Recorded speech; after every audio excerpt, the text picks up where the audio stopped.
Hello everyone, कैसे हो आप सब लोग। आई होप कि आप सभी बहुत अच्छे होंगे। हम लोग यहाँ पे देख रहे थे अपने बी फार्मा थर्ड सेमेस्टर की फिजिकल फार्मास्यूटिक्स, जिसमें हम लोग बात कर रहे थे अपनी सॉल्युबिलिटी के बारे में। तो जैसा कि आप लोग को पता है कि यूनिट 1 हमारी पूरी की पूरी सॉल्युबिलिटी के ऊपर ही बेस है। तो सॉल्युबिलिटी के अंदर हम लोगों ने 2 टॉपिक ऑलरेडी कवर कर लिए हैं, 2 मेजर कह सकते हो लेक्चर कर लिए। और आज हम लेकर आए हैं सॉल्युबिलिटी के ऊपर अपना तीसरा लेक्चर, जो कि हमारा होने वाला है factors affecting solubility of drugs के ऊपर। और देखो ये ना हमारा एक बहुत ज़्यादा इंपॉर्टेंट टॉपिक है। और ये जो सारे फैक्टर्स हैं, अगर मान लो आप लोगों ने इसको समझा भी है तो देखो ऐसा नहीं है, लेकिन फिर भी मुझे लगता है कि आप लोगों ने इसको बहुत अच्छे से नहीं समझा है।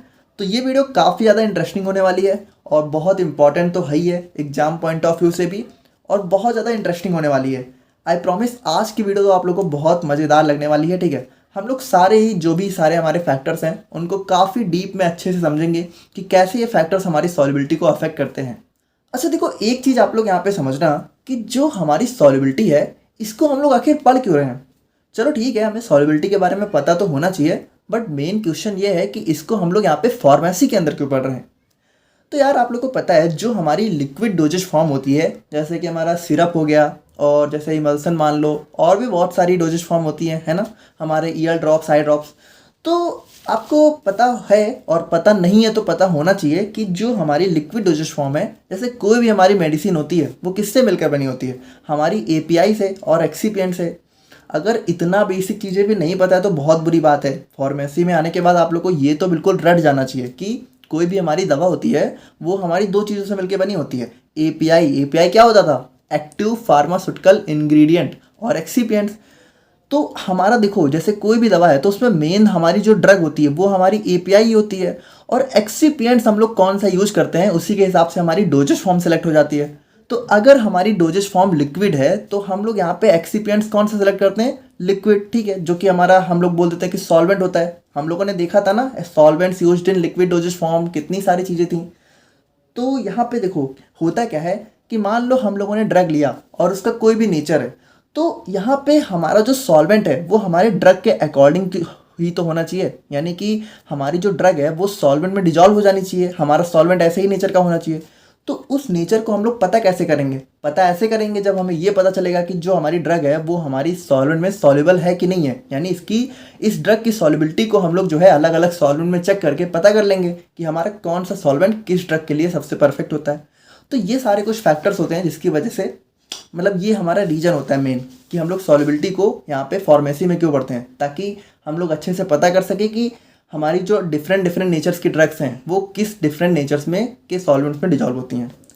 अब यहाँ पे देखो जैसे कि हमारे बहुत सारे फैक्टर्स होते हैं जो कि हमारी ड्रग की सॉल्युबिलिटी को अफेक्ट करते हैं, यानी कि कम करते हैं या फिर ज़्यादा करते हैं। तो यहाँ पे हमारे बहुत सारे फैक्टर्स होते हैं, लाइक हमारा जैसे कि हमारा टेम्परेचर हो गया। और अभी देखो अभी इसका नाम आप लोग देख लो, बाकी हर एक के बारे में हम लोग बहुत डिटेल में बात करेंगे।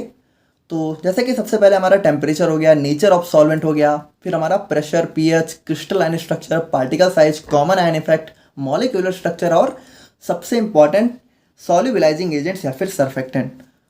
तो इन सब के बारे में हम लोग एक एक करके काफ़ी डिटेल में बात करते हैं ताकि आप लोग को अच्छे से चीज़ें समझ में आए। तो सबसे पहले हम लोग बात करते हैं अपने टेम्परेचर के बारे में। अब देखो टेम्परेचर से आप लोगों का क्या ख्याल है, टेम्परेचर के बारे में आप लोग क्या सोचते हो। देखो टेम्परेचर के बारे में जनरली अगर हम लोग बात करें तो आपको पता है कि मान लो हमारा कोई सॉल्वेंट है और उसमें हम लोगों ने किसी सॉल्यूट को मिक्स किया है, और अगर हम लोग उसको हीट दे दें तो क्या होता है, जनरली हमारी सॉल्युबिलिटी बढ़ जाती है। जैसे इसका बहुत ही सिंपल सा एग्जांपल है कि मान लो हम लोग पानी में चीनी को मिला रहे हैं और एक लिमिट तक हम लोग जो है नॉर्मली मिला सकते हैं, लेकिन उसके बाद क्या है, जैसे हम लोग उसको हीट देंगे तो हमारी सॉल्युबिलिटी बहुत जल्दी बढ़ जाती है। ठीक है, तो यहाँ पे चीनी बहुत अच्छे से डिजॉल्व हो जाती है। तो देखो इन जनरल हम लोग कह सकते हैं कि हमारा टेम्परेचर, अगर हम लोग टेम्परेचर बढ़ा रहे हैं तो हमारी सॉल्युबिलिटी बढ़ जाएगी। ठीक है, अब देखो जनरली हम लोग मोस्ट ऑफ द बुक्स की भी बात करें तो वहाँ पे भी यही लिखा होता है कि solubility increases with increase in temperature. देखो ये बात हमारी लगभग आप कह सकते हो 95% केस में तो ट्रू है, लेकिन 5% केस हमारे ऐसे भी आ जाएंगे जहाँ पे ये बात यहाँ पे गलत साबित हो जाएगी। तो यहाँ पे देखो बिल्कुल सिंपल सी बात है कि हमारे नेचर में जो भी रिएक्शन या फिर जो भी प्रोसेस होती है वो जनरली हमारी 2 टाइप की होती हैं। पहला होता है हमारा एंडोथर्मिक प्रोसेस, दूसरा होता है हमारा एक्जोथर्मिक प्रोसेस। याद है आप लोगों को, इसको हम लोगों ने बायो एनर्जेटिक्स में काफ़ी डिटेल में देखा था। तो सिंपल सी बात है, देखो कुछ है नहीं, एंडोथर्मिक प्रोसेस अगर है तो वो हमारी क्या करती है, हीट को एब्जॉर्ब करती है। और अगर हमारी कोई प्रोसेस एक्जोथर्मिक है तो वो यहाँ पे हीट को रिलीज करती है। अब देखो ध्यान से समझना, वैसे जनरली अगर हम लोग बात करें तो नेचर में 95% प्रोसेस हमारी एंडोथर्मिक ही होती हैं। यानी अगर मान लो कोई हमारा ए से बी प्रोडक्ट बन रहा है तो वो यहाँ पे प्रोडक्ट बनते टाइम हमारा हीट को एब्जॉर्ब करेगा, ठीक है, हीट एब्जॉर्ब करेगा। तो हीट एब्जॉर्ब करेगा तो हमारी प्रोसेस हो जाती है एंडोथर्मिक। लेकिन 5% प्रोसेस हमारी ऐसी भी आ जाती हैं जो कि हमारी एक्जोथर्मिक हो जाती हैं। एक्जोथर्मिक प्रोसेस का मतलब है कि अगर हमारी कोई भी रिएक्शन हो रही है तो वो हमारी हीट को रिलीज करेगी। अब मान लो हमारी कोई एक्जोथर्मिक प्रोसेस है या फिर रिएक्शन है जो कि हीट को रिलीज कर रही है, और आप लोग क्या है कि आप लोग उसका मान लो टेम्परेचर बढ़ाए जा रहे हो रिएक्शन का, यानी कि उसको हीट बार बार दिए जा रहे हो। तो देखो ये क्या कर रहा है, हीट को रिलीज करने की कोशिश कर रहा है और आप लोग उसको हीट दिए जा रहे हो। तो अगर हमारी कोई एक्जोथर्मिक प्रोसेस है तो अगर वहाँ पे हम लोगों ने टेम्परेचर को बढ़ाया तो हमारी सॉल्युबिलिटी बढ़ेगी या घटेगी? हमारी सॉल्युबिलिटी घट जाएगी, क्योंकि भाई ये तो हीट को रिलीज करना चाह रहा है और आप लोग हीट दिए जा रहे हो। तो वही चीज़ है कि अगर हमारी एंडोथर्मिक प्रोसेस है तो हमारी सॉल्युबिलिटी इंक्रीज होगी विथ इंक्रीज इन टेम्परेचर, और अगर हमारी एक्जोथर्मिक प्रोसेस है तो हमारी सॉल्युबिलिटी डिक्रीज होगी विथ इंक्रीज इन टेम्परेचर। तो ये होता है यहाँ पे इसका सही कॉन्सेप्ट। सो यहाँ पे काफ़ी सिंपल सी बात थी। और अब हम लोग यहाँ पे बात करते हैं अपने सेकंड फैक्टर के बारे में, जो कि होता है हमारे यहाँ पे नेचर ऑफ सॉल्वेंट। तो देखो नेचर ऑफ सॉल्वेंट हम लोगों ने फर्स्ट लेक्चर में भी ऑलरेडी देखा था। काफ़ी सिंपल सी बात है कि सॉल्युबिलिटी हमारी किस प्रिंसिपल को फॉलो करती है, लाइक डिजॉल्व लाइक, यानी जिस नेचर का हमारा सॉल्यूट होगा वो उसी नेचर के सॉल्वेंट में जाके डिजॉल्व होगा। तो देखो जो हमारे पोलर सॉल्यूट होते हैं वो हमारे पोलर सॉल्वेंट्स के अंदर ही डिजॉल्व होते हैं, और जो हमारा नॉन पोलर सॉल्यूट होता है वो हमारे नॉन पोलर सॉल्वेंट्स के अंदर जाके डिजॉल्व होते हैं। तो ये हमारा सिंपल सा नेचर ऑफ सॉल्वेंट का कॉन्सेप्ट था। बाकी अब हम लोग यहाँ पे बात करते हैं अपने बहुत इंपॉर्टेंट कॉन्सेप्ट की, जो कि होता है हमारा यहाँ पे प्रेशर। तो प्रेशर यहाँ पे हमारी सॉल्युबिलिटी को किस तरीके से अफेक्ट करता है, तो देखो ये यहाँ पे काफ़ी इंपॉर्टेंट चीज़ हो जाती है। क्योंकि अगर हम लोग बात करें अपने सॉलिड और लिक्विड सॉल्यूट्स की, यानी कि मान लो हमारा कोई सोल्यूशन है जिसमें यहाँ पे हमारा जो सॉल्वेंट है, ठीक है, उसमें हम लोग किसी सॉलिड या लिक्विड सॉल्यूट को डिजॉल्व कर रहे हैं, तब अगर हम लोग बात करें there is no effect of pressure on solubility, तो हमारा प्रेशर जो है सॉल्युबिलिटी पे कोई भी इफेक्ट नहीं दिखाता है। देखो इसको बहुत ही सिंपली समझ सकते हो आप लोग। जैसे मान लो हम लोग कोई लिक्विड है, ठीक है, ये हमारा सॉल्वेंट है और इसमें हम लोग किसी लिक्विड सॉल्यूट को मिलाने की कोशिश कर रहे हैं। अब यहाँ पे हमारा सॉलिड भी हो सकता है, तो इसमें आप लोग कंफ्यूज मत होना। तो यार आप लोग को पता है कि चाहे लिक्विड का जो हमारा शेप साइज है वो तो फिक्स नहीं होता है, लेकिन जो हमारा इसका वॉल्यूम है वो तो फिक्स होता है ना, यानी वॉल्यूम तो हमारा सेम ही रहेगा। तो यहाँ पे देखो प्रेशर का मतलब क्या होता है, दबाव डालना। तो यहाँ पे मान लो इस पिस्टन से हम लोग प्रेशर को अप्लाई करेंगे, ठीक है, तो देखो इसका जितना वॉल्यूम है वॉल्यूम इसका फिक्स ही रहता है। तो मान लो यहाँ पे पिस्टन को हम लोगों ने नीचे की तरफ प्रेशर दिया तो क्या होगा, यहाँ पे हमारा पिस्टन आएगा, लेकिन एक टाइम के बाद यहाँ पे आके ये रुक जाएगा, यानी ये इस लिक्विड को और ज़्यादा नहीं दबा पाएगा। क्योंकि देखो हमारे इस लिक्विड का वॉल्यूम यहाँ पे फिक्स है, तो ये पिस्टन यहाँ पे इसको और ज़्यादा तो प्रेस नहीं कर पाएगा, यानी प्रेशर हमारा जो है इस पर कोई भी इफेक्ट नहीं करने वाला है इसकी सॉल्युबिलिटी पे। तो ये होता है हमारे यहाँ पे लिक्विड के केस में। लेकिन अगर हम लोग बात करें but in the case of gaseous solute solubility depends on pressure, यानी अगर मान लो जो हमारा सॉल्यूट है वो हमारा गैस हो जाता है तो हमारी सॉल्युबिलिटी प्रेशर पे डिपेंड करती है। यानी अगर हम लोग बात करें गैसियस सॉल्यूट के केस में तो हमारा जो प्रेशर है उसके बढ़ने के साथ हमारी सॉल्युबिलिटी बढ़ जाती है। सॉरी एक्चुअली यहाँ पे हमने प्रेशर लिखना चाहिए, टेम्परेचर लिख दिया, इसको हम सही कर देंगे नोट्स में, आप परेशान मत होना। यानी सिंपल सी बात है, अगर हमारा गैसियस सॉल्यूट है तो हमारी सॉल्युबिलिटी बढ़ जाती है विथ इंक्रीज इन टेम्परेचर। अब इसको भी आप लोग समझना कैसे बढ़ती है। देखो जैसे मान लो ये हमारा कोई लिक्विड सॉल्यूट है, सॉल्वेंट है, और ये हमारा गैसियस सॉल्यूट है, ठीक है, ये हमारी गैसेज हैं।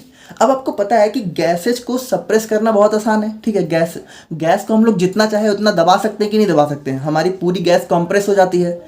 तो अब यहाँ पे इस गैसियस सॉल्यूट के केस में क्या होगा कि अगर मान लो इस पिस्टन से हम लोगों ने प्रेशर को अप्लाई किया, तो जैसे ही हम लोग देखो नॉर्मली क्या है कि ये हमारा लिक्विड और गैस हमारी यहाँ पे लिक्विड के ऊपर भी फ्री है, ठीक है, यानी गैस इसमें लिक्विड में अच्छे से मिली नहीं है। लेकिन जैसे ही हम लोग यहाँ पे पिस्टन से प्रेशर को अप्लाई करेंगे तो होगा क्या, ये पिस्टन यहाँ पे आएगा और यहाँ पे इस गैस को क्या करेगा, इस लिक्विड में पूरी तरीके से डिजॉल्व कर देगा। क्योंकि यहाँ पे देखो ये गैस क्या है, कंप्रेस हो जाएगी, कंप्रेस होकर यहाँ पे क्या होगा, जब यहाँ तक आ जाएगा हमारा पिस्टन तो ये गैस हमारी इस लिक्विड में मिक्स हो जाएगी। और देखो यही प्रिंसिपल आप लोग का जो है कोल्ड ड्रिंक्स के अंदर फॉलो होता है। तो कोल्ड ड्रिंक्स आप लोगों ने देखी है, जैसे कि ये हमारी मान लो, और कोल्ड ड्रिंक्स में भी बात करें तो जनरली जो हमारी जैसे कि थम्स अप या फिर कोको कोला वगैरह होती हैं, ठीक है, जिसके अंदर हमारा जो भी गैस का अमाउंट है बहुत ज़्यादा होता है। सो यहाँ पे देखो क्या होता है, जैसे मान लो ये हमारी कोई भी थम्स अप है, ठीक है, ये भी हमारी थम्स अप की कोई कोल्ड ड्रिंक है, और इसमें क्या होता है, अच्छा देखो एक चीज़ आप लोगों ने नोटिस किया है कि जैसे ये जो थम्स अप कोको कोला वगैरह होती हैं, तो इनको आप लोग जब तुरंत मतलब लेके पीते हो, या फिर मान लो अगर आप लोगों ने थोड़ा सा पिया और इसको थोड़ी देर के लिए रख दिया बंद करके, तो उसके बाद जब आप लोग पीते हो तो थोड़ा सा टेस्ट इसका डिफरेंट हो जाता है। कभी नोटिस किया है? ऐसा क्यों होता है? ऐसा इसलिए होता है क्योंकि देखो ये जो हमारी कोल्ड ड्रिंक्स की बॉटल्स होती हैं, इसमें जो हमारा जैसे यहाँ तक लिक्विड है, तो इस लिक्विड के अंदर गैस को कंप्रेस करके बहुत अच्छे से रखा जाता है, ठीक है, यानी गैस हमारी इसी कंप्रेशन से मिक्स होती हैं। और जैसे ही आप लोग यहाँ पे क्या होता है, ढक्कन को रिमूव करते हो, अब गैस देखो, गैस को तो चाहिए यहाँ पे खुला मतलब एटमॉस्फेयर, जितनी चाहे हमारी गैस फैल जाती है। तो जैसे ही आप लोगों ने ढक्कन खोला इसका, तो क्या होगा, गैस यहाँ पे इस लिक्विड से निकल के बाहर एटमॉस्फेयर में जाके मिलने लगेगी। तो धीरे धीरे क्या होगा, जितना आप लोग इसका ढक्कन खोलते जाओगे, ठीक है, अब जैसे तुरंत पिया तो तुरंत अभी भी थोड़ी बहुत लिक्विड में मिक्स रहेगी, तो आप लोग जब पीते हो तो जो टेस्ट आता है ना वो गैस का ज़्यादा रहता है। इसकी वजह से आप लोग को टेस्ट जब तुरंत तुरंत पीते हो तो थोड़ा अलग लगता है। लेकिन जैसे ही आप लोगों ने एक बार खोल दिया इसको, अब उसके बाद जब आप लोग इसको थोड़ी देर बाद बंद करके रखते हो, तो अब क्या होता है, जो हमारी ज़्यादातर जो गैस होती है वो हमारी एटमॉस्फेयर में जाके मिल चुकी होती है। तो जो गैस का जो टेस्ट होता है वो तो जा चुका होता है ना इसके अंदर से, अब हमारा बचता तो सिर्फ लिक्विड है। तो इसीलिए उसके बाद जब आप लोग इसको पीते हो ना, तो थोड़ा सा टेस्ट यहाँ पे इसका अलग हो जाता है। तो इसीलिए कहते हैं कोल्ड ड्रिंक वगैरह वैसे ज़्यादा पीनी भी नहीं चाहिए, क्योंकि इसके अंदर गैस बहुत ज़्यादा फील होती है, स्पेशली ये सारी। वैसे कोई भी नहीं पीनी चाहिए क्योंकि इसके अंदर सुक्रोज का अमाउंट बहुत ज़्यादा होता है। ये था हमारे यहाँ पे effect of pressure on gaseous solute. I hope कि आप लोग यहाँ पे समझ गए होंगे। और अब हम लोग यहाँ पे बात करते हैं अपने एक और बहुत इंपॉर्टेंट फैक्टर की, जो कि हो जाता है हमारे यहाँ पे पीएच। तो अब देखो यहाँ पे बात करें हम लोग पीएच की, तो पीएच भी हमारा जो है ड्रग्स की सॉल्युबिलिटी को बहुत मेजर तरीके से अफेक्ट करता है। अब यहाँ पे एक चीज़ आप लोग समझना, solubility of ionic compounds depends upon degree of ionisation. देखो इस लाइन को बहुत ध्यान से समझना, बहुत ज़रूरी है इस लाइन को समझना, तभी आप लोग समझ पाओगे कि पीएच यहाँ पे कैसे हमारी सॉल्युबिलिटी को अफेक्ट करता है। जैसे कि मान लो जो हमारे आयनिक कंपाउंड्स होते हैं, आयनिक कंपाउंड्स क्या, जो कि सिंपली आयंस में ब्रेक होते हैं। आयंस हमारे क्या होते हैं, जैसे कि कैटायन एनायन, जैसे कि जो आयंस मतलब जहाँ पे प्लस माइनस चार्ज आप लोग को देखने को मिले। तो इसका सबसे बेस्ट एग्जाम्पल हमारा सॉल्ट हो गया, NaCl नमक। तो NaCl क्या होता है, NaCl को जब हम लोग वाटर में डिजॉल्व करते हैं तो ये यहाँ पे आयंस में ब्रेक हो जाता है कि नहीं, है ना, Na प्लस और Cl माइनस में। तो इसी को हम लोग आयनिक कंपाउंड्स बोलते हैं, यानी जो भी आयंस में ब्रेक होते हैं। तो यहाँ पे देखो ये जो हमारा NaCl Na प्लस और Cl माइनस में टूट रहा है, तो ये कितना ज़्यादा टूट रहा है ये डिपेंड करता है इसकी डिग्री ऑफ आयोनाइजेशन पे, या फिर कह सकते हो डिग्री ऑफ डिसोसिएशन पे। दोनों चीज़ें सेम ही हैं। तो NaCl का डिग्री ऑफ डिसोसिएशन जितना ज़्यादा होगा, समझना इसको, जैसे ये हमारा एक आयनिक कंपाउंड है, तो इस आयनिक कंपाउंड का डिग्री ऑफ डिसोसिएशन जितना ज़्यादा होगा वो उतना ही ज़्यादा तो Na प्लस और Cl माइनस में ब्रेक होगा। अब देखो NaCl हमारा एक बहुत ही स्ट्रॉन्ग सॉल्ट होता है, तो ये हमारा 100% डिसोसिएट हो जाता है। क्यों? क्योंकि ये जो Na है ना, ये हमारा NaOH से आया होता है और Cl हमारा HCl से, और दोनों स्ट्रॉन्ग एसिड और स्ट्रॉन्ग बेस से आए होते हैं, तो ये बहुत ही स्ट्रॉन्ग सॉल्ट होता है, तो ये 100% डिसोसिएट हो जाता है। तो इसका डिग्री ऑफ डिसोसिएशन तो बहुत मस्त होता है। इसकी वजह से क्या होता है, NaCl हमारा वाटर में बहुत मस्त सॉल्युबल हो जाता है ना। तो यहाँ पे देखो इस लाइन का सिंपल सा कहने का मतलब यही है कि जो हमारे आयनिक कंपाउंड्स होते हैं वो जितना ज़्यादा डिग्री ऑफ आयोनाइजेशन या फिर डिग्री ऑफ डिसोसिएशन उनका जितना ज़्यादा होगा वो उतने ही ज़्यादा सॉल्युबल होंगे। यानी NaCl यहाँ पे जितना ज़्यादा ब्रेक होगा वो उतना ज़्यादा सॉल्युबल होगा। इसी तरीके से और भी आयनिक कंपाउंड जितना ज़्यादा ब्रेक होंगे उतना ज़्यादा सॉल्युबल होंगे। क्योंकि देखो यहाँ पे जैसे ये जब आयंस में ब्रेक होते हैं तो यहाँ पे इन आयंस को क्या होता है, अलग अलग हमारे वाटर के मॉलिक्यूल्स सराउंड कर लेते हैं, फिर यहाँ पे इसको डिजॉल्व कर लेते हैं। तो जितना ज़्यादा यहाँ पे आयंस मिलेंगे उतना ज़्यादा वाटर के मॉलिक्यूल्स उसको डिजॉल्व करेंगे, उतना ज़्यादा उसकी सॉल्युबिलिटी अच्छी हो जाएगी। तो ये था हमारे यहाँ पे सिंपल सा आयनिक कंपाउंड्स का कॉन्सेप्ट। अब पीएच यहाँ पे कैसे काम करता है, तो इसको यहाँ पे ध्यान से समझना। देखो यहाँ पे अगर हम लोग बात करें in the case of strong acidic and strong basic compounds, pH does not play a major role as they are ionisable nearly at all pH. देखो इस लाइन को आप लोग ध्यान से समझना। जैसे मान लो अगर हमारा कोई स्ट्रॉन्ग एसिड है, स्ट्रॉन्ग एसिड का सबसे बेस्ट एग्जांपल क्या हो गया, HCl। और मान लो कोई हमारा स्ट्रॉन्ग बेस है जैसे कि NaOH। तो आपको पता है नहीं पता है तो पता होना चाहिए। हम लोगों ने इसको अपनी टाइट्रेशन में कितना अच्छे से डिस्कस किया था कि जैसे जो हमारे स्ट्रॉन्ग एसिड हैं, स्ट्रॉन्ग एसिड का मतलब ही है, स्ट्रॉन्ग का मतलब है जो कि 100% डिसोसिएट हो जाते हो, उन्हीं को हम लोग स्ट्रॉन्ग बोलते हैं। तो HCl हमारा जो है 100% डिसोसिएट हो जाता है, तो ये किस में ब्रेक होता है? H+ और Cl- में। NaOH हमारा 100% डिसोसिएट हो जाता है किसमें? Na+ और OH- में। तो देखो इनके केस में हमारा पीएच कोई मेजर रोल प्ले नहीं करता क्योंकि ये स्ट्रांग है। ये लगभग हर टाइप के पीएच में डिसोसिएट हो जाएंगे, चाहे कैसा भी सॉल्वेंट हो, ये डिसोसिएट हो जाएंगे क्योंकि ये स्ट्रांग है। लेकिन दिक्कत कहाँ पे आती है? प्रॉब्लम आती है यहाँ पे वीक एसिड और वीक बेस के केस में। जैसे वीक एसिड का सबसे बेस्ट एग्जाम्पल हमारा हो गया CH3COOH, एसिटिक एसिड।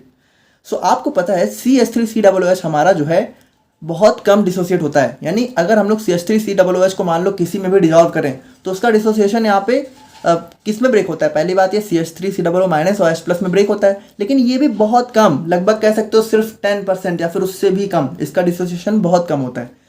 तो अब अगर मान लो कोई हमारी ड्रग है जो कि इस वीक एसिडिक नेचर की है, यानी हमारा ये जो CH3COOH मान लो यही हमारा ड्रग है और इसको हम लोग को किसी सॉल्वेंट में डिजॉल्व करना है, तो हम लोग तो यही चाहेंगे ना कि ये हमारा डिजॉल्व हो जाए, लेकिन ये तो होना नहीं चाहेगा क्योंकि इसका डिग्री ऑफ डिसोसिएशन बहुत कम है। और आप लोग को पता है डिग्री ऑफ आयोनाइजेशन जितना कम होगा उतनी कम सॉल्युबिलिटी होगी, जितना ज़्यादा होगा उतनी ज़्यादा होगी। देखो आयोनाइजेशन डिसोसिएशन दोनों सेम चीज़ें, कंफ्यूज मत होना, ठीक है।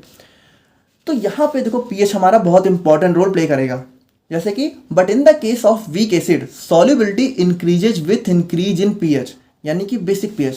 तो सिंपल सी बात है, अगर हमारा कोई वीक एसिडिक ड्रग है तो अगर हमें उसकी सॉल्युबिलिटी को बढ़ाना है तो हमें जो सॉल्वेंट है वो हमारा जो है स्ट्रॉन्ग बेसिक सॉल्वेंट होना चाहिए। और अगर बेसिक सॉल्वेंट है तो बेसिक सॉल्वेंट में क्या होगा? सिंपली पीएच हमारा इंक्रीज हो जाएगा, क्योंकि बेस हमारे क्या होते हैं जिनका पीएच यहाँ पे 7 से 14 के बीच में रहता है। तो जितना ज़्यादा पीएच बढ़ता जाएगा उतना हमारा बेस स्ट्रांग होता जाएगा, और जितना स्ट्रांग बेसिक सॉल्वेंट होगा हमारा उतना वीक एसिड ड्रग उसमें अच्छे से डिजॉल्व हो जाएगा। तो सिंपल सी बात है, अगर वीक एसिड है तो सॉल्वेंट हमारा स्ट्रांग बेस, और अगर वीक बेस है तो सॉल्वेंट हमारा स्ट्रांग एसिड। और अगर आप लोगों को याद हो तो इसको हम लोगों ने अपने नॉन एक्वस टाइट्रेशन में बहुत अच्छे से डिस्कस किया था। कहाँ? फार्मास्यूटिकल एनालिसिस में। याद बात है कुछ कि नहीं याद है? पता नहीं, छोड़ो। तो चलो नहीं भी याद है तो अभी तो समझ गए ना कि देखो सिंपल सी बात है। एक बात बताओ, एसिड है तो हमारी रिएक्शन एसिड किसके साथ करेगा? बेस के साथ ही तो करेगा। एसिड कभी एसिड के साथ थोड़ी रिएक्ट करेगा। तो अगर हमारा वीक एसिड है और हमें इसको रिएक्शन कराना है, देखो ये इसको डिसोशिएट कराना है, तो हमें सॉल्वेंट स्ट्रॉन्ग बेस लेना पड़ेगा। अगर हम लोग इसको एसिडिक सॉल्वेंट डिजॉल्व करेंगे तो ये रिएक्शन करेगा ही नहीं, डिसोशिएट होगा ही नहीं। वही सिंपल सी बात है। आई होप कि आप लोग यहाँ पे समझ गए होंगे। In the case of weak base we take solubility with increases with decrease in pH, यानी कि यहाँ पे हम लोग क्या करेंगे? We take acidic solvent. So ये था हमारे यहाँ पे पीएच का कॉन्सेप्ट। और अब हम लोग यहाँ पे बात करें अपने नेक्स्ट फैक्टर की, तो ये आ जाता है हमारे यहाँ पे क्रिस्टलाइन स्ट्रक्चर। अब देखो क्रिस्टलाइन स्ट्रक्चर की कहानी क्या होती है। देखो पहली बात तो हम लोग इसकी बात सिर्फ और सिर्फ सॉलिड सॉल्यूट्स के केस में करेंगे, यानी अगर जो हमारी ड्रग है वो सॉलिड नेचर की है। तो देखो वैसे इसको हमें अपनी नेक्स्ट यूनिट यानी स्टेट ऑफ मैटर में बहुत डिटेल में पढ़ना है, और ये क्वेश्चन भी आप लोगों का एग्जाम में काफ़ी डिटेल में आता है, मतलब लॉन्ग में आता है कि differentiate between crystalline and amorphous solid. तो वहाँ पे काफ़ी डिटेल में बात करेंगे। बट अभी आप लोग समझो कि जैसे हमारा कोई सॉलिड है तो वो यहाँ पे 2 स्टेट में एग्जिस्ट करता है। एक हो गया उसका क्रिस्टलाइन फॉर्म, एक हो गया यहाँ पे अमॉर्फस फॉर्म। तो यहाँ पे क्रिस्टलाइन और अमॉर्फस फॉर्म होती क्या है? जैसे ये जो क्रिस्टलाइन फॉर्म है ये अगर आप लोग ध्यान से देखो तो ये हमारी बहुत ही वेल अरेंज्ड फॉर्म होती है। वहीं अगर हम अमॉर्फस फॉर्म की बात करें तो यहाँ पे ये ना हमारी बहुत ही इनका अरेंजमेंट बिल्कुल वेल तो बिल्कुल नहीं होता है। यानी आप लोग देख रहे हो कि एक हमारा यहाँ पे एक यहाँ पे है, और इनके बीच में डिस्टेंस कुछ कम है, इनके बीच में बहुत ज़्यादा हो गया। यानी ये हमारी बिल्कुल भी वेल अरेंज नहीं होती है, जबकि यहाँ पे देखो सब परफेक्टली वेल अरेंज्ड है। तो देखो यहाँ पे जैसे ये जो क्रिस्टलाइन फॉर्म है तो इसको हम लोग कह सकते हैं काफ़ी स्टेबल है। देखो कितनी अच्छे से अरेंज है, तो ये बिल्कुल स्टेबल है तभी तो अरेंज है। और ये यहाँ पे कह सकते हैं कि एक थोड़ा सा अनस्टेबल फॉर्म है। तो देखो यहाँ पे सिंपल सी बात है कि now a drug exist in amorphous form generally dissolves more rapidly than crystalline form. देखो सिंपल सी बात है कि अगर हमारी कोई ड्रग अमॉर्फस फॉर्म में है तो वो ज़्यादा अच्छे से डिजॉल्व होगी अगर वही ड्रग हमारी क्रिस्टलाइन फॉर्म में। ऐसा क्यों? क्योंकि देखो ये क्रिस्टलाइन फॉर्म ना जल्दी से ब्रेक नहीं होना चाहेगा। वहीं अमॉर्फस फॉर्म की बात करें तो इसका ब्रेक होना थोड़ा सा आसान है, क्योंकि ये पहली बात अपने आप में स्टेबल है नहीं। और आपको पता है कि कोई ड्रग हमारी जब ब्रेक होती है तभी तो डिजॉल्व होती है। तो देखो वैसे तो आप लोग को मन कर रहा होगा ना कि क्रिस्टलाइन फॉर्म हमारा ज़्यादा डिजॉल्व होना चाहिए, बट जनरली हमारा एमॉर्फस फॉर्म ज़्यादा डिजॉल्व होता है क्योंकि ये बहुत स्टेबल है, तो इसको ब्रेक करना आसान नहीं है, और जब हमारी ड्रग ब्रेक होगी तभी डिजॉल्व होगी। तो ये था हमारा यहाँ पे क्रिस्टलाइन स्ट्रक्चर। और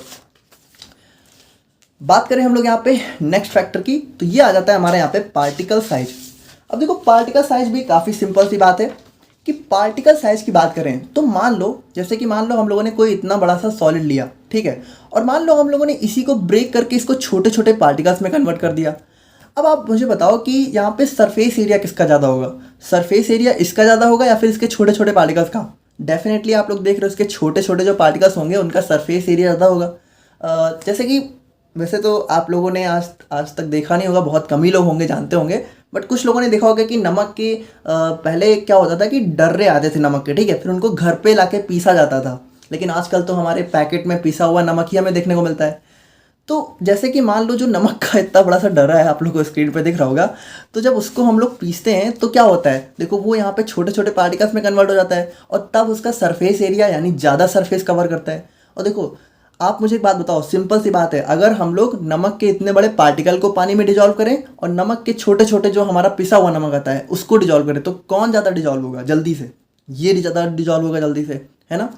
जैसे कि सिंपल सी बात है, चीनी और नमक को हम लोग मिलाते हैं तो नमक ज़्यादा जल्दी मिल जाता है। क्यों? क्योंकि चीनी के पार्टिकल्स बड़े बड़े होते हैं। तो ऐसा होता क्यों है? ऐसा होता है इसलिए क्योंकि देखो जब ये छोटे छोटे पार्टिकल्स में कन्वर्ट हो जाता है तो यहाँ पे हमारे सॉल्वेंट के ज़्यादा मॉलिक्यूल्स यहाँ पे हर एक पार्टिकल्स को जल्दी जल्दी पकड़ते हैं और यहाँ पे क्या होता है, हमारा सॉल्युबिलिटी बढ़ जाती है। जबकि मान लो ये अगर बड़ा सा फॉर्म है तो इसको यहाँ पे एक ही को सॉल्वेंट के बहुत सारे मॉलिक्यूल्स लगेंगे, ठीक है, फिर यहाँ पे इसको ब्रेक करने के लिए भी बहुत टाइम लगेगा और तब जाके यहाँ पे डिजॉल्व होगा। इसीलिए यहाँ पे हमारा अगर पार्टिकल साइज डिक्रीज करता है तो सरफेस एरिया इंक्रीज करता है और सॉल्युबिलिटी इंक्रीज करती है। और अगर हम लोग बात करें decrease in particle size lead, वही चीज़ है ना। और अब हम लोग यहाँ पे बात करते हैं अपने सबसे ज़्यादा इंपॉर्टेंट फैक्टर की, जो कि हो जाता है हमारा यहाँ पे कॉमन आयन इफेक्ट। और देखो इसको यहाँ पे जनरली बहुत सारे लोग समझ नहीं पाते हैं। वैसे आई नो आप में से काफ़ी लोगों को पता होगा, बट फिर भी स्टिल कई लोगों को तो नहीं पता है। तो सबसे पहले ये समझो कॉमन आयन इफेक्ट होता क्या है। कॉमन आयन इफेक्ट, पहले इसकी डेफिनेशन को हम लोग पढ़ते हैं फिर समझेंगे। Common ion effect is defined as suppression in degree of dissociation of weak electrolyte. देखो ध्यान से समझना, सप्रेशन मतलब क्या होता है, डिक्रीज होना, यानी डिक्रीज होना किसमें, वीक इलेक्ट्रोलाइट की डिग्री ऑफ डिसोसिएशन में। कब? In the presence of a strong electrolyte both having a common ion. देखो यहाँ पे इस डेफिनेशन से समझना थोड़ा सा मुश्किल है, हम लोग इसको प्रैक्टिकली समझते हैं। जैसे कि हमारा अच्छा इलेक्ट्रोलाइट क्या होता है? इलेक्ट्रोलाइट कुछ नहीं है, इलेक्ट्रोलाइट हमारे आयनिक कंपाउंड्स, यानी जो आयनिक कंपाउंड्स है वही इलेक्ट्रोलाइट होते हैं, यानी कि जो आयन्स में ब्रेक होते हैं उन्हीं को हम लोग यहाँ पे इलेक्ट्रोलाइट भी बोल देते हैं। क्यों बोल देते हैं? क्योंकि देखो ये आयन्स में ब्रेक हो जाते हैं तो इलेक्ट्रिसिटी को कंडक्ट कर देते हैं, ठीक है, आयन्स ही हमारे इलेक्ट्रिसिटी को कंडक्ट करते हैं, इसीलिए हम लोग इसको इलेक्ट्रोलाइट भी बोल देते हैं। हम लोगों ने इसको काफ़ी डिटेल में कहाँ देखा था? Pharmaceutical inorganic chemistry B pharma first semester, याद हो तो, नहीं याद है तो कोई बात नहीं। तो CH3COOH आपको पता है हमारा एक बहुत ही वीक एसिड होता है, या फिर कह सकते हैं वीक इलेक्ट्रोलाइट होता है। तो अभी हम लोगों ने देखा कि इसका डिग्री ऑफ जो डिसोसिएशन होता है वो ऑलरेडी बहुत कम होता है, ठीक है, यानी कि पहली बात ये ऑलरेडी बहुत कम डिसोसिएट होता है। यानी मान लो अगर हम लोग CH3COOH को किसी सॉल्वर में मिला के सोल्यूशन बनाना चाहें तो इसका डिसोसिएशन ऑलरेडी बहुत कम होगा, तो इसकी सॉल्युबिलिटी क्या होगी? ऑलरेडी कम होगी, ऑलरेडी, ठीक है, ऑलरेडी डिक्रीज।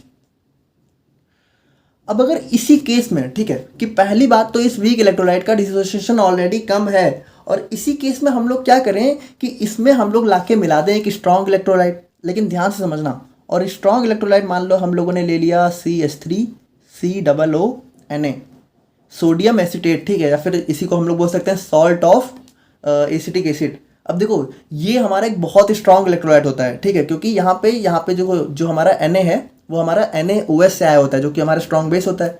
तो अब ये यहाँ पे बढ़िया बहुत मस्त डिसोसिएट होता है, ठीक है, पूरी तरीके से। तो ये किस में डिसोसिएट होगा? ये हमारा हो जाएगा CH3COO- प्लस Na प्लस में। तो अब देखो ये हमारा एक टाइप का स्ट्रॉन्ग इलेक्ट्रोलाइट, पहली कंडीशन ध्यान से समझना। देखो ऐसा नहीं है कि कोई भी स्ट्रॉन्ग इलेक्ट्रोलाइट ला के ऐड कर दो, पहली बात तो ये। और दूसरा कंडीशन जो सबसे इंपॉर्टेंट है कि जो स्ट्रॉन्ग और वीक इलेक्ट्रोलाइट है, अगर इन दोनों में कोई कॉमन आयन मिल गया, यानी कि यहाँ पे मिल गया हमें क्या, CH3COO-, तो अब होगा क्या, जो हमारे इस वीक इलेक्ट्रोलाइट का डिसोसिएशन है वो और ज़्यादा डिक्रीज हो जाएगा। यही होता है हमारा यहाँ पे कॉमन आयन इफेक्ट। यानी कि देखो अब ये जो हमारा CH3COO माइनस यहाँ से आ रहा था, देखो अब हमारा जो सोल्यूशन है, यानी इसमें हम लोगों ने किया क्या है, इसमें हम लोगों ने लाके ऐड कर दिया CH3COO, ठीक है। तो अब यहाँ पे CH3COO माइनस इससे भी आ रहा है, इससे भी आ रहा है, लेकिन अब जो हमारा CH3COO माइनस इसके पास से आ रहा था, पहली बात ऑलरेडी बहुत कम आ रहा था क्योंकि इसका डिग्री ऑफ डिसोसिएशन बहुत कम होता है, लेकिन इसके ऐड करने के बाद ये और कम हो गया, यानी ये रिएक्शन हमारी क्या होगी, और ज़्यादा बैकवर्ड की तरफ जाना स्टार्ट हो जाएगी, ठीक है। तो वही चीज़ यहाँ पे बताया जाता है कि कॉमन आयन इफेक्ट क्या करता है, डिक्रीज कर देता है सॉल्युबिलिटी ऑफ वीक इलेक्ट्रोलाइट, यानी जो हमारे वीक इलेक्ट्रोलाइट हैं उनकी सॉल्युबिलिटी को और डिक्रीज कर देता है। क्योंकि देखो हम लोग यहाँ पे डिजॉल्व इसको कर रहे थे, लेकिन अब ये और कम डिजॉल्व होगा क्योंकि इसका आयनाइजेशन क्या होगा, और कम हो जाएगा, रिएक्शन पीछे की तरफ जाने लगेगी। तो चलो ये तो हम लोग समझ गए कि चलो ये सब हो जाता है, बट ये होता कैसे है। असल में इसके पीछे हमारा एक प्रिंसिपल लगता है जिसको हम लोग बोलते हैं ली चैटलियर्स प्रिंसिपल। अब मुझे पता है आप लोगों में से कई लोगों ने तो इसका नाम भी नहीं सुना होगा, लेकिन यहाँ पे ये कोई अलग सा प्रिंसिपल नहीं है, इसको आप लोगों को 11th में इक्विलिब्रियम चैप्टर में पढ़ना था, ठीक है, मतलब पढ़ा होगा आप लोगों ने, तो आई होप कुछ लोगों को याद होगा। किसी को याद है आप लोग कमेंट करके बताओ कि ली चैटलियर्स प्रिंसिपल का नाम भी सुना है आप लोगों ने। चलो इसके अंदर होता क्या है वो तो हटाओ, बट नाम भी सुना है आप लोगों ने कि नहीं सुना है, आप मुझे बताना कमेंट करके। वैसे सुना होगा आई थिंक, नहीं सुना है कोई बात नहीं। तो ये ली चैटलियर्स प्रिंसिपल कहता क्या है कि अगर हमारी कोई रिएक्शन इक्विलिब्रियम में है, ठीक है, और अगर हम लोग इक्विलिब्रियम के प्रोडक्ट वाले साइड हम लोग जो है उसका कंसेंट्रेशन प्रोडक्ट का बढ़ा दें, तो जो हमारी रिएक्शन है वो हमारी बैकवर्ड की तरफ जाने लगती है। सो यहाँ पे देखो हुआ क्या, ये जो हमारा CH3COO माइनस हमारा जो ब्रेक हो रहा था इसमें, तो हम लोगों ने किया क्या, इस प्रोडक्ट की यहाँ पे देखो प्रोडक्ट हमारा यही तो है, तो इसकी कंसेंट्रेशन हम लोगों ने इस स्ट्रॉन्ग इलेक्ट्रोलाइट को मिला के बढ़ा दी है ना, यहाँ पे CH3COO माइनस की कंसेंट्रेशन बढ़ने लगी। अब जो हमारा सोल्यूशन को क्या लगा कि ये CH3COO माइनस हम लोग बढ़ा रहे हैं, तो जैसे ही सोल्यूशन को ये लगेगा वैसे ही हमारा इक्विलिब्रियम यहाँ पे पीछे की तरफ शिफ्ट होना स्टार्ट हो जाएगा, ठीक है। और जैसे पीछे की तरफ शिफ्ट होगा तो यहाँ पे क्या होगा, जो इसका डिसोसिएशन था वो और कम हो जाएगा। तो ये होता है हमारे यहाँ पे इसका प्रिंसिपल। और देखो एक चीज़ आप लोग समझना, इक्विलिब्रियम का साइन हम लोग हमेशा वीक एसिड और वीक बेस के केस में ही यूज करते हैं, या फिर वीक सॉल्ट जो भी कह सकते हो, ठीक है। लेकिन कभी भी हम लोग स्ट्रॉन्ग इलेक्ट्रोलाइट के केस में इक्विलिब्रियम को नहीं दिखाते हैं, क्योंकि वो तो हमारे पूरा डिसोसिएट हो जाते हैं, तो उसमें हमारे इक्विलिब्रियम का कोई मतलब ही नहीं होता है। इक्विलिब्रियम का मतलब होता है कोई रिएक्शन आगे भी चल रही है पीछे भी चल रही है, और ये हमेशा जो है वीक इलेक्ट्रोलाइट के केस में ही होता है। सो ये था हमारे यहाँ पे कॉमन आयन इफेक्ट। इसमें सिंपल सी बात है, addition of sodium acetate in the solution of acetic acid suppress the dissociation of acetic acid. यानी अगर किसी सॉल्यूशन में हम लोगों ने एसिटिक एसिड को मिलाया और उसके बाद हम लोगों ने यहाँ पे एक स्ट्रॉन्ग इलेक्ट्रोलाइट सोडियम एसिटेट को लाके मिला कर दिया, ठीक है, तो यहाँ पे एक कॉमन आयन मिल जाएगा जिसकी वजह से इसका डिसोसिएशन और कम हो जाएगा। तो आई होप कि आप लोग यहाँ पे समझ गए होंगे कॉमन आयन इफेक्ट। और अब हम लोग यहाँ पे बात करते हैं अपने मॉलिक्यूलर स्ट्रक्चर की। तो देखो ये काफ़ी सिंपल सी कहानी है। मॉलिक्यूलर स्ट्रक्चर का सिंपल सा मतलब है molecular size affects the solubility at major extent. यहाँ पे देखो क्या सिंपल सी बात है कि द लार्जर द मॉलिक्यूल्स और higher its molecular weight lesser the solubility of substance. देखो इस चीज़ को समझना, जैसे कि मान लो हमारा कोई सब्सटेंस है जिसका मॉलिक्यूल्स का साइज यहाँ पे बहुत बड़ा है, और वहीं पे मान लो कोई दूसरा है जिसका मॉलिक्यूल्स का साइज छोटा है, तो ये जो बड़ा वाला मॉलिक्यूल्स होगा तो इसको घेरने के लिए क्या होगा, सॉल्वेंट के बहुत ज़्यादा मॉलिक्यूल्स लगेंगे कि नहीं लगेंगे, है ना। और जितना ज़्यादा इसके मॉलिक्यूल्स लगेंगे उतनी कम इसकी सॉल्युबिलिटी होगी। देखो हम लोगों ने फर्स्ट चैप्टर में ही देखा था कि जितना ज़्यादा सॉल्वेंट के पार्टिकल्स लग रहे हैं किसी सॉल्यूट को डिजॉल्व करने में, उसकी सॉल्युबिलिटी उतनी कम होती है। वहीं अगर छोटा सा मॉलिक्यूल्स है तो इसको बहुत कम यहाँ पे सॉल्वेंट के मॉलिक्यूल्स ही लगेंगे डिजॉल्व करने के लिए, तो इसकी सॉल्युबिलिटी ऑलरेडी क्या होगा, बढ़ जाएगी। यानी जितना छोटा मॉलिक्यूल का साइज है सॉल्युबिलिटी यहाँ पे उतनी ही बढ़ जाती है। और अब हम लोग यहाँ पे फाइनली बात करते हैं अपने सबसे इम्पॉर्टेंट और लास्ट फैक्टर के बारे में, जो कि मोस्टली आप लोग को नहीं समझ में आता है, क्योंकि पहली बात इसको हम लोग को काफ़ी डिटेल में अपने आने वाली यूनिट्स में पढ़ना है, बट फिर भी यहाँ पे है तो हमें समझना तो है ही है। तो लास्ट फैक्टर होता है हमारे यहाँ पे सॉल्युबिलाइजिंग एजेंट्स, या फिर इसी को हम लोग सरफेक्टेंट्स बोल सकते हैं। अब देखो ऑल दो सरफेक्टेंट हमारा सॉल्युबिलाइजिंग एजेंट्स के अंदर एक टाइप होता है, मतलब कह सकते हो इसका एक पार्ट होता है, बट जनरली जो हम लोग सॉल्युबिलाइजिंग एजेंट यूज करते हैं वो हमारा सरफेक्टेंट ही होता है। तो देखो ये होता क्या है, सबसे पहले इसको समझने के लिए समझना होगा हमें सॉल्युबिलाइजेशन को। Solubilization is the process of increase in solubility of poorly water soluble substance. देखो यहाँ पे सॉल्युबलाइजेशन एक प्रोसेस होती है जिसमें हम लोग करते क्या है, जो हमारे पुअरली वाटर सॉल्युबल सब्सटेंस होते हैं, यानी कि मान लो हमारी कोई ऐसी ड्रग है जो कि वाटर सॉल्युबल नहीं है, तो हम लोग क्या करते हैं उसकी सॉल्युबिलिटी को बढ़ा देते हैं। यानी अगर कोई वाटर में नहीं भी सॉल्युबल होना चाह रहा है तो हम लोग उसको सॉल्युबल कर देते हैं बाय द प्रोसेस ऑफ सॉल्युबलाइजेशन। अब कैसे होता है उसी को तो देखना है, बट पहले ये समझो। जैसे मान लो इसका सबसे बेस्ट एग्जाम्पल वाटर ऑयल। तो वाटर में आपको पता है ऑयल मिक्स होता नहीं है, लेकिन अगर हम लोग ऑयल को वाटर में मिक्स कर, मतलब अगर मान लो हमारी कोई ऐसी मजबूरी है कि हमें एक ऐसा सोल्यूशन बनाना है जिसमें हमारा ऑयल वाटर को ही हमें लेना है, तो हमें क्या होगा, ऑयल को वाटर के साथ मिक्स करना पड़ेगा। तो तब हम लोग कैसे मिक्स करेंगे, तो हम लोग मिक्स करेंगे by the process of solubilization. तो यहाँ पे देखो सॉल्युबलाइजेशन की प्रोसेस and the agents used in the process of solubilization is known as solubilizing agents और सरफेक्टेंट्स और सरफेस एक्टिव एजेंट्स। यानी कि और जो एजेंट्स हमारी सॉल्युबलाइजेशन, जैसे ऑयल वाटर को मिलाना है तो कुछ एजेंट्स लगेंगे, तो वही एजेंट्स को हम लोग क्या बोलते हैं, सॉल्युबलाइजिंग एजेंट्स। यानी सॉल्युबलाइजिंग एजेंट्स क्या करते हैं, सॉल्युबलाइजेशन करते हैं। और इसी को हम लोग यहाँ पे सरफेक्टेंट्स भी बोल सकते हैं या फिर इसी को सरफेस एक्टिव एजेंट्स भी बोल सकते हैं। तो तीनों नाम में आप लोग कंफ्यूज नहीं होना है। देखो अगर कोई बोले क्या सॉल्युबलाइजिंग एजेंट्स और सरफेक्टेंट बिल्कुल सेम है, तो देखो बिल्कुल सेम नहीं है। सॉल्युबलाइजिंग एजेंट्स का एक टाइप है सरफेक्टेंट, यानी और भी टाइप के सॉल्युबलाइजिंग एजेंट्स हो सकते हैं जिसमें सरफेक्टेंट हमारा एक टाइप होता है। तो सरफेक्टेंट एक्चुअल में करता क्या है, तो देखो सबसे पहले ये समझो, जैसे सरफेक्टेंट का स्ट्रक्चर की अगर हम लोग बात करें तो यहाँ पे आप लोग को एक हेड पोर्शन और एक टेल पोर्शन देखने को मिलता है। अब इंपॉर्टेंट बात क्या है कि ये जो हेड पोर्शन है ना, ये इसका हाइड्रोफिलिक नेचर का होता है। हाइड्रोफिलिक मतलब वाटर लविंग, फिलिक मतलब लवर। तो यहाँ पे ये वाटर लविंग होता है, यानी ये वाटर में मस्त डिजॉल्व हो जाता है। लेकिन इसकी जो टेल होती है ना, ये होती है हमारी हाइड्रोफोबिक नेचर की। हाइड्रोफोबिक या फिर इसी को हम लोग कह सकते हैं लाइपोफिलिक, यानी ये वाटर से तो हेट करती है लेकिन यहाँ पे लिपिड से लव करती है, यानी ये लिपिड नेचर की होती है, कह सकते हो। तो सिंपल सी बात है, हेड इसका वाटर में डिजॉल्व हो सकता है, टेल इसकी वाटर में डिजॉल्व अच्छे से नहीं होती क्योंकि ये वाटर की हाइड्रोफोबिक नेचर की होती है। तो अब देखो ये करता क्या है, हम लोग यहाँ पे मान लो सिंपल सी बात है, हम लोगों ने यहाँ पे वाटर लिया, ठीक है, ये हमारा हो गया वाटर, और यहाँ पे हम लोगों ने क्या किया, इस सरफेक्टेंट मॉलिक्यूल्स को लाके ऐड कर दिया, यानी हम लोगों ने सरफेक्टेंट ऐड किया।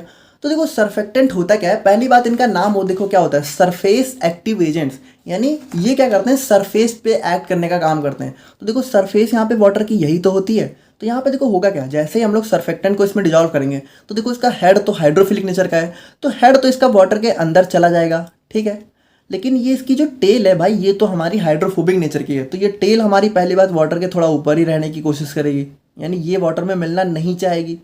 लेकिन देखो कब तक मिलना नहीं चाहेगी, जैसे मान लो थोड़ा सा ऐड किया तब तो ठीक है, लेकिन ऐसा तो होता नहीं है। हम लोग बहुत ज़्यादा सरफेक्टेंट, मतलब हम लोग थोड़ा भी सरफेक्टेंट ऐड कर रहे हैं तो उसके अंदर मॉलिक्यूल्स उसके बहुत ज़्यादा होंगे ना, तो ये कब तक बचेगा, यानी थोड़ी देर बाद तो इसको वाटर के अंदर आना ही पड़ेगा। जैसे मान लो ये बढ़ता गया तो अब सरफेक्टेंट सरफेस पे कितना रह लेगा, चलो ये तो फिल हो गया, अब इसके बाद जो मॉलिक्यूल्स हैं वो कहाँ जाए, तो उनको वाटर के अंदर आना पड़ेगा। तो वाटर के अंदर देखो अब ये आएंगे तो इनके साथ प्रॉब्लम क्या है कि भाई ये तो इसका चलो वाटर सॉल्युबल है, लेकिन ये टेल तो वाटर फोबिक है ना, तो अब ये वाटर के अंदर ये कैसे डिजॉल्व होगी। तो यहाँ पे होता क्या है, देखो ये जो सरफेक्टेंट है ना, ये वाटर के अंदर एक बहुत ही अलग सा स्ट्रक्चर फॉर्म कर लेते हैं। कैसा स्ट्रक्चर, देखो ध्यान से समझना, यही सबसे इंपॉर्टेंट चीज़ है। देखो ये ना वाटर के अंदर जाके हमारा जो है, कुछ ध्यान से देखना अभी आप लोग, जैसे ये हमारे सरफेक्टेंट के बहुत ढेर सारे मॉलिक्यूल्स हो गए, ठीक है, और ये हमारा क्या है, ये हमारा हेड वाला पोर्शन है। देखो यहाँ पे करते क्या है, ये हमारा जो है कुछ इस टाइप का स्ट्रक्चर फॉर्म कर लेते हैं, ध्यान से देखना अभी।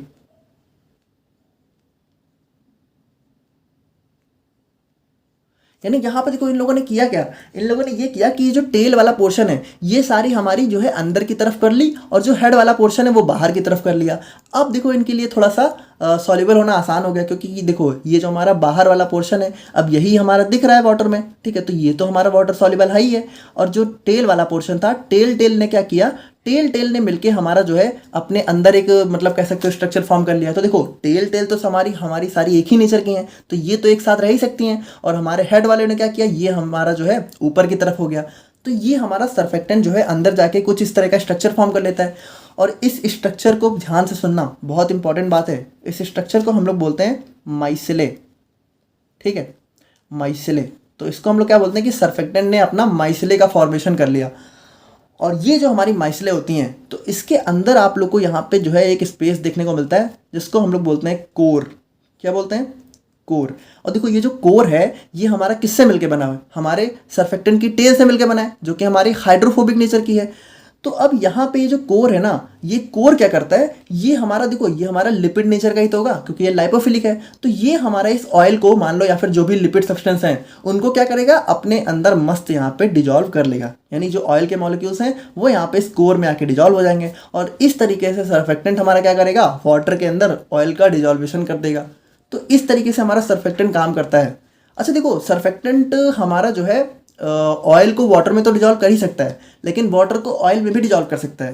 मतलब देखो यहाँ पे ज़्यादा डिटेल में बात नहीं करते, बट यहाँ पे क्या होगा, तब ये हमारा रिवर्स माइसेल फॉर्म करेगा। रिवर्स माइसेल में क्या करेगा, हमारे जो हेड है वो हमारे अंदर की तरफ चले जाएंगे, ठीक है, और हमारा जो टेल है वो बाहर चला जाएगा। तो अब मान लो हम लोगों ने सर्फेक्टेंट को किसी लिपिड सॉल्वेंट में डिजॉल्व किया, लिपिड सॉल्वेंट में, ठीक है, तो हमारा जो टेल है वो बाहर की तरफ और ये जो हेड वाला पोर्शन है अंदर की तरफ, और फिर हमें इसमें वाटर डिजॉल्व करना है तो वाटर यहाँ पे आ जाएगा। तो काफ़ी सिंपल है, इसको हम लोग बोलते हैं रिवर्स माइसेले। इसको माइसेले, इसको रिवर्स माइसेले। तो काफ़ी इंपॉर्टेंट कंसेप्ट है। माइसेले पे 2 नंबर पे क्वेश्चन और काफ़ी लॉन्ग में भी क्वेश्चन आता है, तो लॉन्ग में हम लोग आने वाली यूनिट्स में देखेंगे, बाकी 2 नंबर में तो आप लोग समझ ही गए होंगे।